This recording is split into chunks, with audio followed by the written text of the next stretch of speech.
Assalamualaikum warahmatullahi wabarakatuh. Perkenalkan, nama saya Nikhlatus Suraya.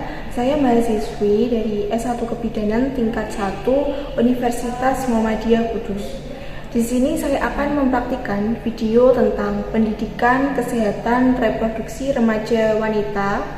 Tugas video ini adalah tugas untuk memenuhi mata kuliah Laborat Asuhan Kebidanan Remaja dan Perimenopause yang diampu oleh Bu Ika Tristanti. Selamat menyaksikan. Assalamualaikum. Waalaikumsalam. Silakan duduk.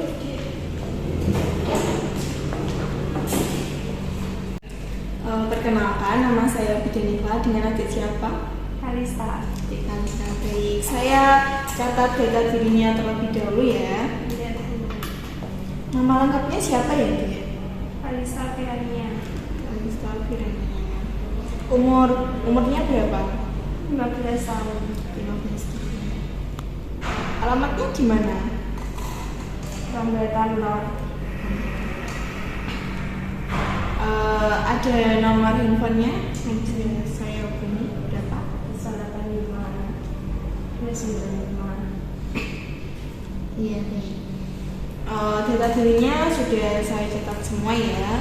Ada yang bisa saya bantu? Ini Bu, saya punya keluhan keputihan. Bagaimana cara menjaga atau gimana ya bisa mengurangi keluhan saya ini? Punya keluhan keputihan ya, Dek? Iya. Sudah menstruasi atau belum? Sudah. Usia berapa ya? Ya 13 tahun. Usia 13 tahun. Baik. Kalau sehari-hari biasanya ganti pakaian dalam berapa kali? 1 kali Bu. 1 kali dalam sehari ya? Iya. Baik, di sini saya akan menjelaskan terlebih dahulu tentang pendidikan kesehatan reproduksi remaja ya. Jadi, apa itu kesehatan reproduksi? Kesehatan reproduksi adalah keadaan sehat secara fisik, mental, dan secara sosial. Secara utuh terbatas dari penyakit yang berkaitan sistem, fungsi, dan juga proses reproduksi. Selanjutnya, perubahan yang terjadi pada remaja yaitu seperti payudara yang membesar, pinggul melebar, tumbuhnya rambut di ketiak dan sekitar kemaluan. Dan perubahan psikologis juga dapat dilihat dari perubahan kejiwaan secara emosi. Remaja lebih sensitif seperti mudah menangis. Selanjutnya, alat reproduksi pada wanita itu dibagi menjadi 2. Yang pertama bagian luar, yang kedua bagian dalam. Bagian luar itu terdiri dari yang pertama labia mayora, terdapat di sini, atau bibir bagian luar, berfungsi melindungi organ luar lainnya dan juga tempat tumbuh bulu rambut. Yang kedua ada labia minora berada di sini atau bibir bagian dalam, berfungsi sebagai pelindung vagina dan uretra. Yang ketiga ada klitoris terdapat di sini.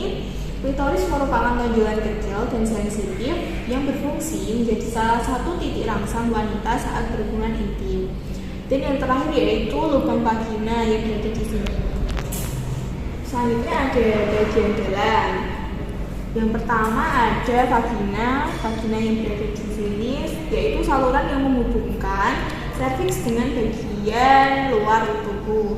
Berfungsi sebagai alat reproduksi wanita seperti jalan keluar darah menstruasi, jalan lahir bayi, dan jalur masuk sperma menuju rahim. Yang kedua ada ovarium berada di kanan dan kiri. Ovarium bisa disebut dengan indung telur yang berfungsi untuk memproduksi hormon estrogen, progesteron, dan sel telur. Selanjutnya ada tuba fallopi berada di sebelah kanan dan juga kiri, berfungsi mengangkut sel telur dan membawanya ke infundibulum menuju rahim. Selain itu juga sebagai tempat pembuahan. Dan yang terakhir ada rahim atau uterus yang berada di tengah sini, berfungsi sebagai tempat janin berkembang. Baik. Selanjutnya ada cara menjaga organ reproduksi seperti yang adik tanyakan tadi. Di antaranya yang pertama pakai handuk yang lembut, kering, dan bersih serta tidak berbau atau lembab. Yang kedua, memakai celana dalam dengan bahan yang mudah menyerap keringat. Yang ketiga, pakaian dalam diganti minimal 2 kali dalam sehari. Selanjutnya ada bagi perempuan sesudah buang air kecil, membersihkan alat kelamin sebaiknya dilakukan dari arah depan menuju ke belakang agar kuman yang terdapat pada anus tidak masuk ke dalam organ reproduksi.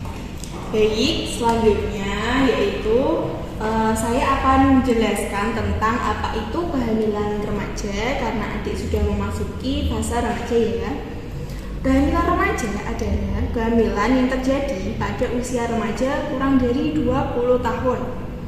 Wanita yang hamil pada usia 15 sampai 19 tahun mempunyai risiko yang lebih besar untuk mengalami komplikasi kehamilan dan persalinan. Wanita usia kurang dari 20 tahun, organ-organ reproduksinya belum berfungsi secara sempurna sehingga apabila terjadi kehamilan dan persalinan akan lebih mudah mengalami komplikasi. Di sini ada bahaya hamil di usia remaja, yaitu yang pertama, risiko bayi lahir dengan berat badan rendah bahkan mengalami kematian bayi. Yang kedua ada kurang siap masuk taman kanak-kanak. Yang ketiga, lebih mengandalkan perawatan kesehatan yang didanai oleh pemerintah. Yang keempat ada lebih mungkin dipenjara ketika sudah remaja. Yang kelima, lebih mungkin putus sekolah. Yang keenam, lebih cenderung menganggur atau setelah menganggur saat sudah dewasa muda. Baik, selanjutnya ada faktor-faktor yang dapat menjadi sebab terjadinya kehamilan remaja. Yang pertama ada faktor agama dan iman. Yang kedua ada faktor lingkungan seperti orang tua, teman, tetangga, dan juga media. Yang ketiga ada perubahan zaman. Yang keempat, kadar hormon pada remaja meningkatkan libido atau dorongan seksual yang membutuhkan penyaluran melalui aktivitas seksual.